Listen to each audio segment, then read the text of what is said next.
اعوذ باللہ من الشیطان الرجیم، بسم اللہ الرحمن الرحیم۔ ماہ رمضان کا پہلا جمعہ، ویسے تو جمعے کی بہت زیادہ فضیلت ہے،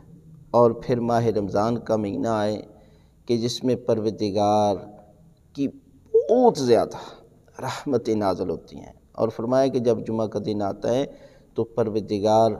لاکھوں انسانوں کو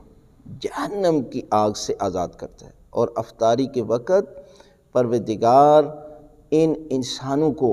آزاد کر دیتا ہے۔ لہذا جمعے کے دن آپ ان اعمال کو ضرور انجام دیں، غسل کریں، غسل جمعہ، اور اس کے بعد ایک تسبیح درود کی پڑھیں، ایک تسبیح استغفار کی، ایک تسبیح سورہ توحید قل ھو اللہ احد کی، اور اس کے بعد 10 مرتبہ سورہ کافرون قل یا ایھا الکافرون کی تلاوت کریں۔ تو اس کے بعد دعا مانگے تو معصوم فرماتے ہیں کہ پروردگار آپ کی تمام دعائیں ان اعمال کے صدقے اور جمعے کے صدقے اور ماہ رمضان مبارک کے جمعے کے صدقے میں پروردگار جو ہے وہ آپ کی دعائیں قبول فرمائے گا اور آپ کی پریشانیاں دور کرے گا۔ لہذا ان اعمال کو ماہ رمضان کے جمعے میں ضرور انجام دیں۔